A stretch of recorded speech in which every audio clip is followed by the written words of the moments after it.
السلام علیکم۔ امید ہے آپ سب خیریت سے ہوں گے۔ آج ہم قواعد کی روح سے تذکیر و تانیث کی وضاحت کریں گے۔ بچوں، تذکیر و تانیث کی وضاحت سے پہلے جیسا کہ آپ کو پتہ ہے کہ انسان، جانور، پرندے، اس پوری کائنات کی ہر جاندار مخلوق کو اللہ تعالیٰ نے جوڑوں کی شکل میں پیدا کیا ہے۔ ان جوڑوں کو 2 گروہوں میں تقسیم کیا گیا ہے۔ اب وہ 2 گروہ کون سے ہیں؟ مذکر اور مؤنث۔ مذکر کے معنی مرد یا نر کے ہیں، جس کو ہم انگلش میں میل بھی کہتے ہیں، مثلا لڑکا، ابو، مرغا، گھوڑا وغیرہ۔ اور دوسرا جو ہے وہ ہے مؤنث۔ مؤنث کے معنی عورت یا مادہ کے ہیں، جس کو ہم انگلش میں فیمیل بھی کہتے ہیں، مثلا لڑکی، امی، مرغی، گھوڑی وغیرہ۔ لیکن جب ہم تذکیر و تانیث کی وضاحت کریں گے تو آپ کو سمجھ میں آئے گی کہ اس میں جوڑے ہوتے ہیں یا نہیں ہوتے۔ اب تذکیر کا مطلب ہے مذکر ہونا یا مذکر قرار دینا۔ تانیث کا مطلب ہے مؤنث ہونا یا مؤنث قرار دینا۔ مطلب یہ ہے کہ تذکیر اصل میں مذکر کو ہی کہتے ہیں اور تانیث جو ہے وہ مؤنث کو ہی کہتے ہیں۔ لیکن کچھ خاص الفاظ ہوتے ہیں جس کی مدد سے ہم پہچان سکتے ہیں کہ یہ لفظ مذکر ہے یا مؤنث ہے۔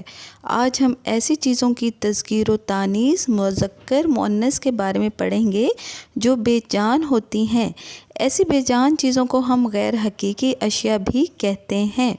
جیسا کہ آپ کے گرد و پیش روزمرہ استعمال ہونے والی بہت سی بے جان اور غیر حقیقی الفاظ ہیں جو آپ بولتے بھی ہیں اور آپ کو اپنے ارد گرد نظر بھی آتے ہیں، مثلا آنکھ، ناک، کان، کاپی، کتاب، گھر، علم، محنت وغیرہ۔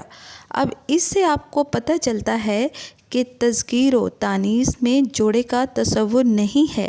جیسے اس میں پہلی مثال آنکھ ہے۔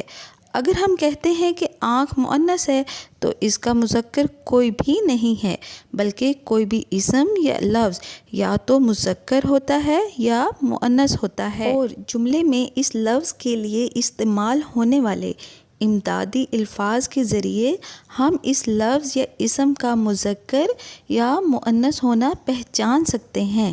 یعنی ہم ایک جملہ بنائیں گے اور اس جملے میں جو امدادی الفاظ یا حروف استعمال ہوں گے اس کی مدد سے ہم پہچان سکتے ہیں کہ یہ لفظ مذکر ہے یا مؤنث ہے۔ اب ہم دیکھیں گے کہ اس کو پہچاننے کا طریقہ کیا ہے۔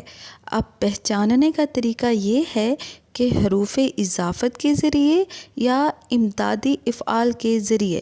اب یہ وہ حروف ہیں جو 2 اسموں کے باہمی تعلق کو ظاہر کرتے ہیں، جیسے کا، کے، کی، را، رے، ری وغیرہ وغیرہ۔ ابھی جب آپ اس کی مثالیں دیکھیں گے یا جملے دیکھیں گے تو آپ کو سمجھ میں آ جائے گی۔ جیسے یہ لفظ دیکھیں، سر۔ اس کا جملہ ہے میرا سر چکرا رہا ہے۔ اب اس جملے میں سر کے ساتھ استعمال ہونے والا لفظ میرا سے پتہ چلتا ہے یہ لفظ مذکر ہے جو کہ لال رنگ میں تحریر کیا گیا ہے۔ اب ہمارے پاس لفظ ہے کرسی۔ پہلے تو ہم کرسی کے جملے بنائیں گے، جیسا کہ یہ کرسی ہے، اس کرسی کی 4 ٹانگیں ہیں، یہ کرسی پرانی ہے، یہ کرسی بڑی ہے۔ اب ان جملوں میں آپ کو کچھ لال رنگ کے الفاظ نظر آ رہے ہیں۔ یہ لال رنگ کے الفاظ وہ ہیں جو ہمیں بتا رہے ہیں کہ یہ مؤنث الفاظ ہیں، کیونکہ ان کے ساتھ چھوٹی آتی ہے۔ اس سے ہمیں پتہ چلتا ہے کہ یہ جو کرسی ہے یہ مؤنث ہے۔ اگلا لفظ ہے آنکھ۔ آنکھ کا جملہ دیکھیں، میری آنکھ میں درد ہے۔ اب اس جملے میں آنکھ کے ساتھ استعمال ہونے والا میری سے پتہ چلتا ہے کہ آنکھ مؤنث ہے۔ تو بچوں، ان جملوں میں آنکھ اور کرسی مؤنث ہیں جبکہ سر مذکر ہے۔ بچوں، اب ہم چند حقائق جانتے ہیں جن کی مدد سے آپ کو تذکیر و تانیث کی معلومات میں مزید اضافہ ہوگا، جیسا کہ سوائے چاندی کے تمام دھاتوں اور جواہرات کے اسم نام مذکر کے طور پر استعمال ہوتے ہیں، یعنی چاندی جو ہے وہ مؤنث ہے اور باقی جتنے بھی اسم یا نام ہیں وہ مذکر ہیں۔ مثلاً سونا، ہیرا، تانبا، لوہا، یہ تمام جو الفاظ ہیں یہ مذکر کے طور پر استعمال ہوتے ہیں۔ اب جمعرات کے علاوہ ہفتے کے تمام دنوں کے نام مذکر ہوتے ہیں، یعنی جمعرات جو ہے وہ مؤنث ہے، باقی تمام دن مذکر ہیں، جیسے پیر، منگل، بدھ وغیرہ۔ اسی طرح مہینوں کے نام بھی مذکر لکھے پڑھے جاتے ہیں، جیسے جنوری، فروری، مارچ، اپریل وغیرہ۔ اب ہم مثالوں سے وضاحت کرتے ہیں۔ دریا، اب دریا کیا ہے؟ دریا مذکر ہے۔ اب جملہ دیکھیں گے، دریا بہت خوبصورت ہوتا ہے۔ اب ہوتا سے پتہ چلتا ہے کہ دریا مذکر ہے۔ اسی طرح دوسرا لفظ ہمارے پاس ہے گھڑی۔ گھڑی کیا ہے؟ گھڑی مؤنث ہے۔ اب اس کا جملہ بنا کر دیکھتے ہیں کہ یہ مذکر ہے یا مؤنث۔ میں نے ایک گھڑی خریدی۔ اب خریدی جو ہے اس سے ہمیں پتہ چلتا ہے کہ گھڑی جو ہے وہ مؤنث ہے۔ اگلا لفظ ہمارے پاس ہے باغ۔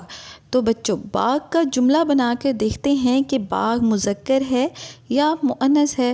میرے گھر کے پاس ایک بہت بڑا باغ ہے۔